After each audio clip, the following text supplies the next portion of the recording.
There's a saying that I like. It goes, "We drink from wells that we did not dig." It's a reminder of the sacrifices folks have made for our lives to be better or more equal or to matter just a bit more. Congressman John Lewis died on Friday at age 80, and those words keep ringing in my head. We drink from wells that we did not dig. In life, John Lewis dug deep. As a teenage seminary student in Nashville, Tennessee, he joined nonviolent protests and sit-ins to desegregate lunch counters. Altogether, it was a moving feeling within me that I was sitting there demanding a God-given right, and my soul became satisfied that I was right in what I was doing. At the same time, with something deep down within me, moving me, that I could no longer be satisfied or go along with an evil system. By age 21, he joined the Freedom Rides, a harrowing and bloody journey into the Deep South to challenge segregated bus terminals. At age 23, Lewis was named chairman of the Student Nonviolent Coordinating Committee, a major civil rights organization, and helped organize the 1963 March on Washington for Jobs and Freedom. He was the youngest speaker on the dais that day. I have the pleasure to present to this great audience young John Lewis, National Chairman, Student Nonviolent Coordinating Committee. Brother John Lewis.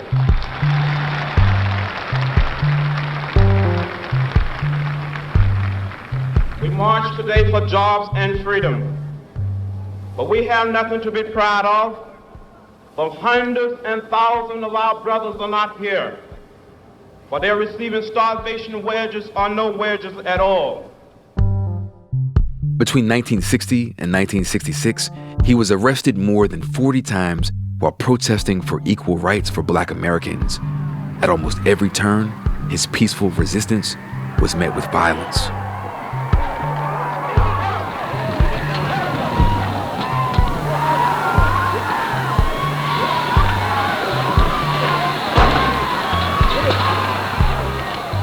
He was beaten all across Alabama, in places like Selma and Montgomery. But each time, he'd wipe the blood from his brow and keep going. At 46, John Lewis was elected to Congress, representing Georgia's 5th Congressional District, and would serve the next 3.5 decades until the day he died, fighting to hold on to many of the gains that were made during the Civil Rights Movement. He'd push to expand access to health care and safeguard voting rights, and he'd even return to sitting in, this time on the floor of the House of Representatives, protesting for gun reform after another American mass shooting. John Lewis dug deep. Sometimes you have to do something out of the ordinary. Sometimes you have to make a way out of no way. We have been too quiet for too long. There comes a time when you have to say something, when you have to make a little noise. Yeah. That's right. When you have to move your feet.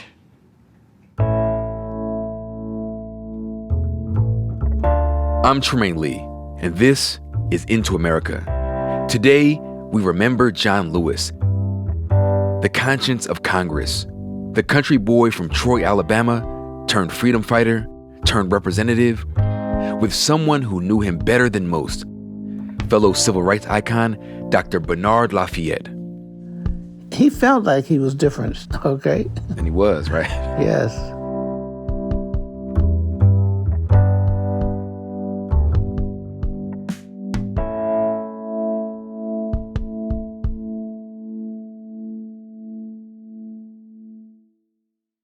Dr. Bernard Lafayette Jr. has spent decades fighting for civil rights through organizations like the Student Nonviolent Coordinating Committee and the Southern Christian Leadership Conference.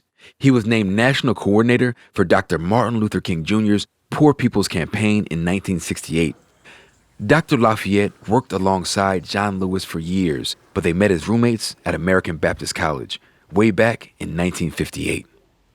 We had a common kind of upbringing, you might say, in terms of the racial conditions that exist. And we had a lot of same attitudes about, not accepting it and not going along with it. But at the same time, because the way we were brought up, we didn't have any hatred towards other people. And so we had that in common. But he was a president, class president. So he was already in a leadership position.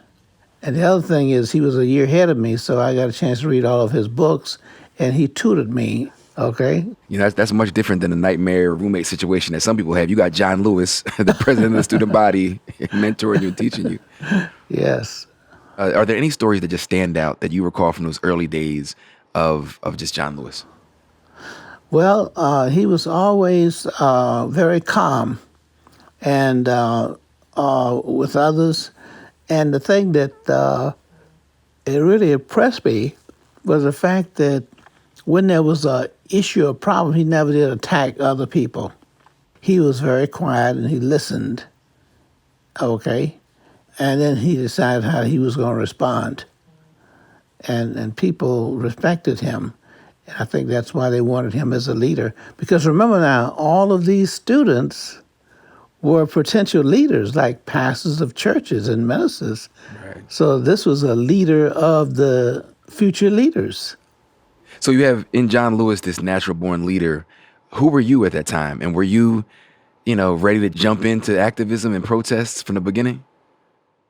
Well, actually, what happened is that when John Lewis asked me about these workshops that were going on, James Lawson Jr. was a graduate student at Vanderbilt, and he was conducting these workshops in Nashville because Martin Luther King had told him to come south.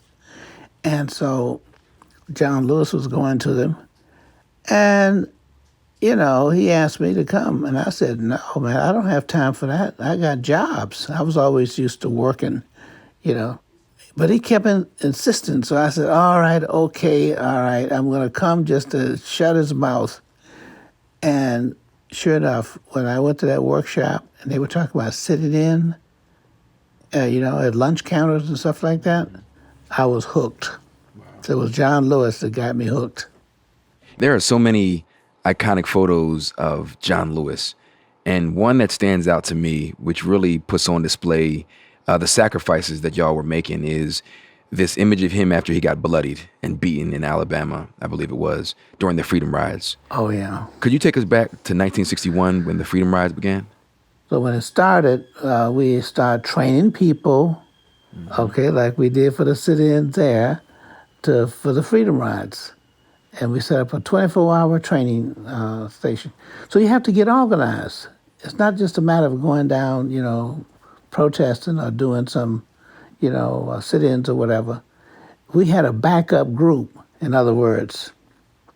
So when we took over the Freedom Rides, John Lewis was the spokesman for the first group, and I was spokesman for the second group, the backup group. So we had to see what was going to happen to them when they got to Birmingham, leaving Nashville. And then whatever happened to them, then we would decide on the second group. They got arrested, and while they got arrested, we launched the second group. And we crossed each other in the middle of the night, okay? Because some of us went by car and some went by train.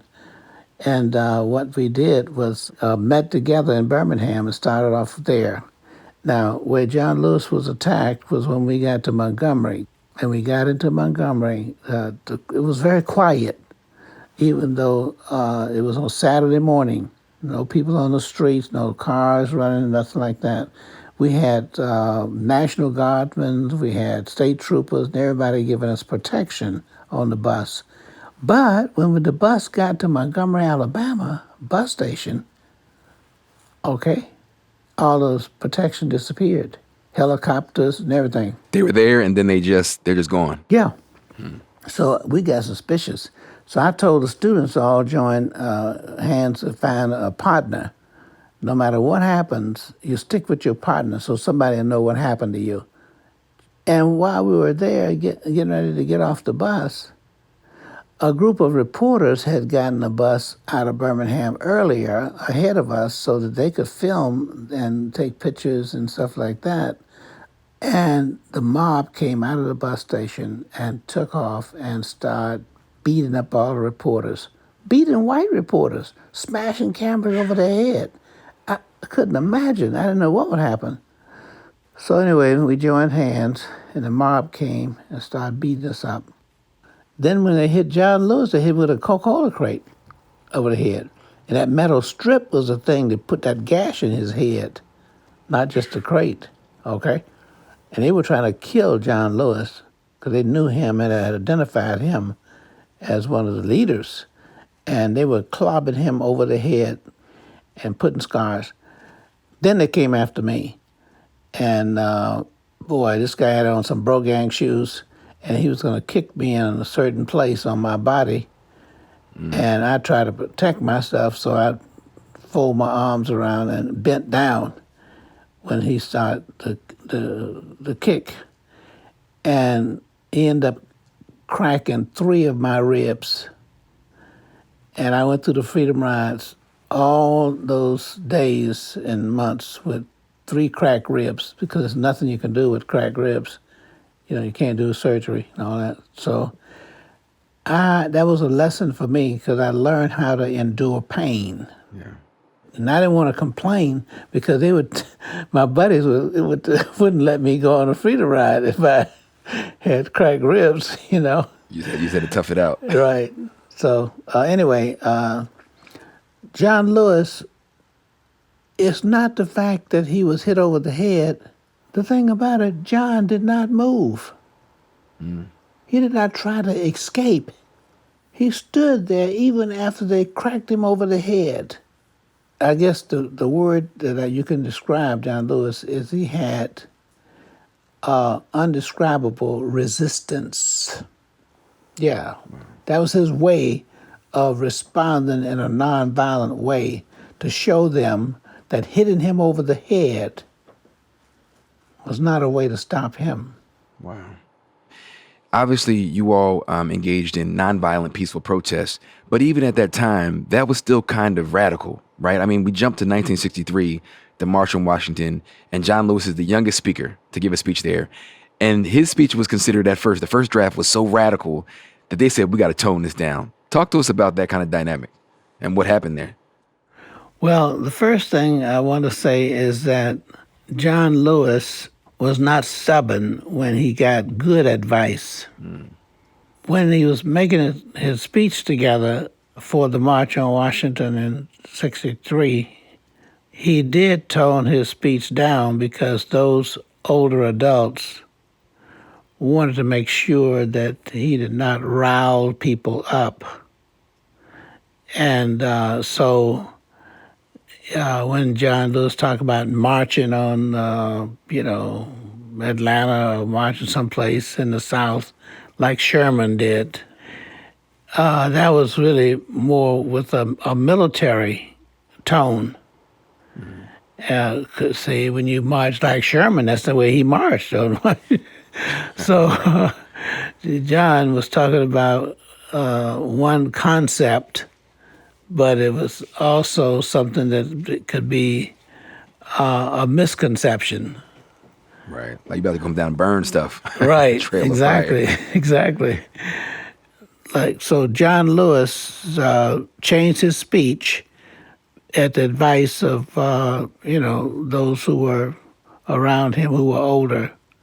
And so they could keep the tone of the whole meeting less volatile.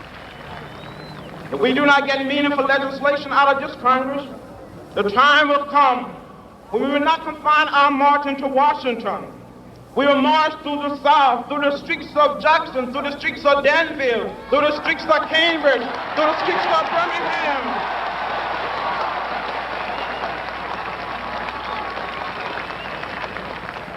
But we will march with the spirit of love and with the spirit of dignity that we have shown here today. By the forces of our demand, our determination, and our numbers, we shall splinter the segregated South into 1,000 pieces and put them together in the image of God and democracy. We must say, wake up, America, wake up, for we cannot stop, and we will not and cannot be patient. When we come back, Dr. Bernard Lafayette and I talk about John Lewis's legacy in Congress and the next generation of human rights leaders. Stay with us.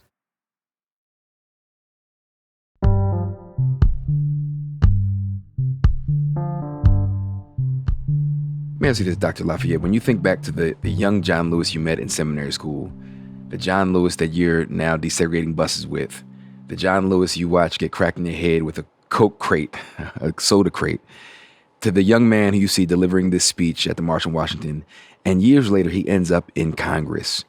Did you ever expect that from him? Obviously, he had those qualities as a leader early on, but did you imagine one day that he would be walking the halls of Congress as a congressman? No, I would not. I think he might have been sitting in Congress. Protesting Congress. But guess what? He did that too, even in Congress. Right, that's true. But never expected him to be an elected official like that. Now, here's what happened. John Lewis always thought ahead, and he recognized that the only way that you can get the attention of those in the power structure was that you had to have power. So his whole idea of getting into Congress, was the idea of being able to talk to the people who make decisions and people in power and people who respected the fact that you had a constituency. So some people think that elected positions were more conservative and you only have one vote. But that's not the case. What John Lewis wanted to do is be in a position where he can negotiate with the people who had the power to make the difference. Over the years, they say that, as you grow older, you grow a little more conservative or a little more moderate. Was that the case with John Lewis? Did he start to change or evolve a little bit once he was in office? And he had been in office for a very long time. But did you see that change? I think that John Lewis did not become more moderate because when you think about it, sitting in, he even... Just a couple years ago. He sat in the Congress. It was after the Pulse nightclub shooting. They were sitting there and Tom took over this marathon sit-in in Congress. Let us vote. We came here to do our job. We came here to work. The American people demand an action. We can no longer be patient. So today we come to the well of the House to dramatize the need for action. Not next month, not next year, but now, today. So there was no difference in terms of his methodology, because what does that do? He wanted to get the attention. He did that deliberately, and that was the purpose. Yeah. To get the attention so he would have a voice in a larger audience.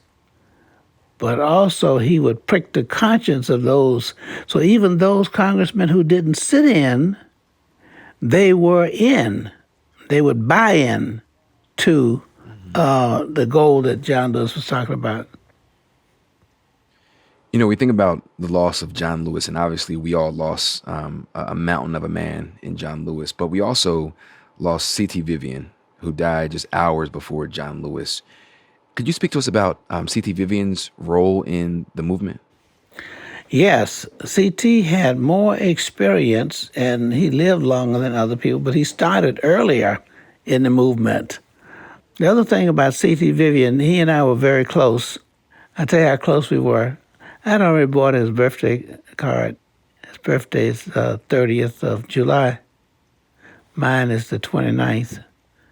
And we were very close. In fact, we used to have soup together whenever I was in Atlanta. And while we looked out the window of the restaurant, we could see the graveyard. So it was always in our minds that that day was coming. But we started out together in Nashville. He was a very strong, and something was almost musical about the way he spoke. You couldn't escape it. He would capture your mind and your attention and everything else when he spoke. That voice of his, there's that moment where he's in Selma, Alabama, trying to register voters on the steps of, I guess it was the courthouse. Yes. And he's talking to this There's a segregationist sheriff in front of him. Yeah. And the sheriff hauls off and hits him in the face, and he falls down these steps. Yeah. And it's a moment that just symbolized the courage of the movement and pushing for equality. But that one stands out to me, that moment where he's standing there face to face with the sheriff, and the sheriff attacks him. You can turn your back now and you can keep the club in your hand, but you cannot beat down justice. And we will register to vote because as citizens of these United States, we have the right to do it. In nonviolence, it's the most important thing is how do you respond. C.T. Vivian, like John Lewis, both of them had that resilience that no matter what happened, even when they were hit physically, stood their ground, stood for what they believed in, no matter what. They put their mind and their bodies on the line. Dr. Lafayette, you stood with so many tall men and women that pushed for America to be a better place. They laid their lives on the line. They gave up so much for all of us, right? You stood there with them. But as we watch these men and women pass, and a generation pass, and so many instrumental components to the movement pass, what are we actually losing in these people? What are we losing?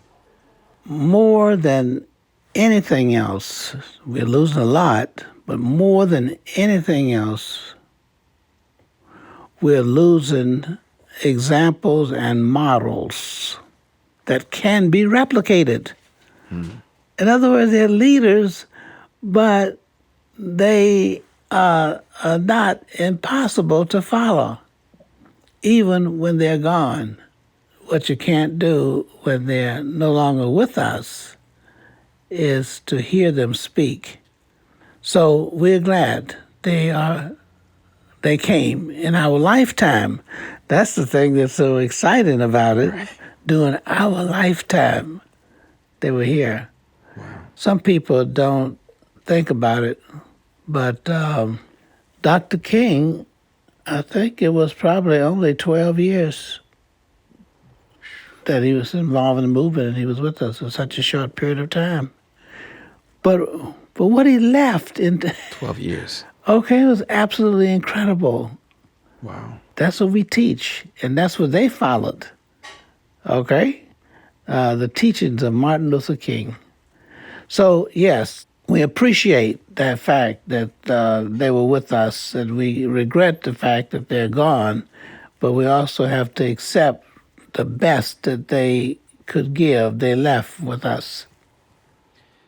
John Lewis recently talked about the next generation carrying on the legacy, and he had a conversation with Al Roker on the Today Show. Well, I said to myself, seemed like I've been down this road before, but I've been so moved and so inspired by seeing hundreds and thousands of people. It gives me hope that as a nation and as a people, we're going to get there. We're going to make it. When you hear those words from John Lewis, what do you think and what do you feel? Well, I'm reminded of the different kind of movements that John was involved in, and how even when he was pushed, he came back. So it was the comeback that made the difference in terms of the change that took place, that you do not have to remain back simply because you're pushed back. What we're dealing with right now in Congress, even though the Supreme Court ripped out the essence of the Voters' Right Bill, it might be considered by others as a finality, but no.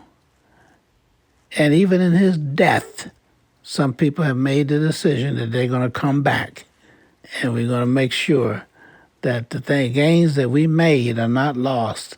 And sometimes we have to do that. Yeah. You have to try to maintain the gains that you have already made. That's what you call the comeback. And we want our young people to do that. Could you talk about your final conversation with him? The last conversation I had with John Lewis was a few days, actually, before he passed away. I knew he was not feeling well, and he called me, and he just wanted to hear my voice because he didn't have much to say. I didn't know this was going to be the last conversation we had, but I ended up doing more talking than he did, even though he called to talk to me. And so I did appreciate that, and wish things were different. I could have been with him, and be able to see him, but we have to be obedient to the this virus that's going around, because I'd like to be around a little longer myself. When you think about, your life with John Lewis and your friendship that spanned all these years, is there a memory that you hold really dear? Is there a moment in time that you just reflect on and say, this symbolizes our friendship and our relationship and our commitment to what we were doing?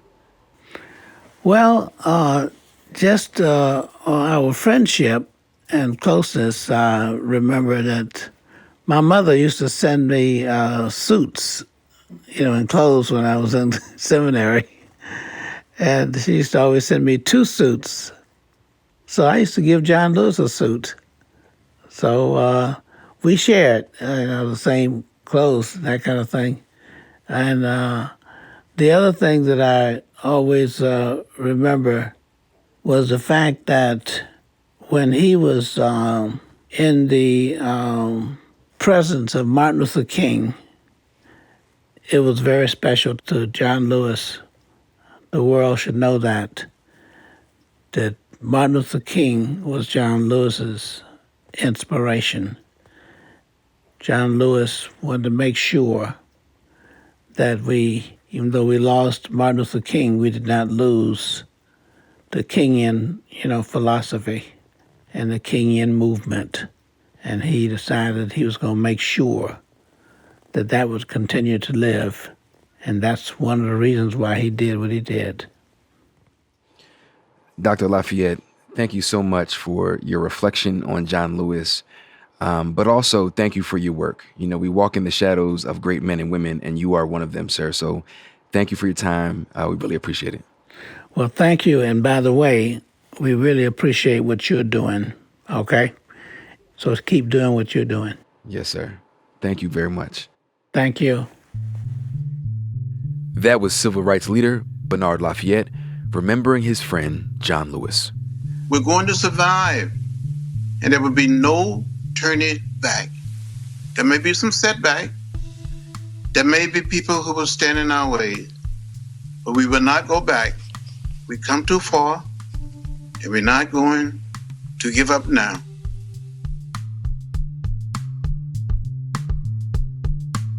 Into America is produced by Isabel Angel, Allison Bailey, Aaron Dalton, Max Jacobs, Barbara Rabb, Claire Ty, Aisha Turner, and Preeti Varathan. Original music by Hannes Brown. Our executive producer is Ellen Frankman. Steve Lichtai is executive producer of audio. I'm Tremaine Lee, and we'll be back on Wednesday.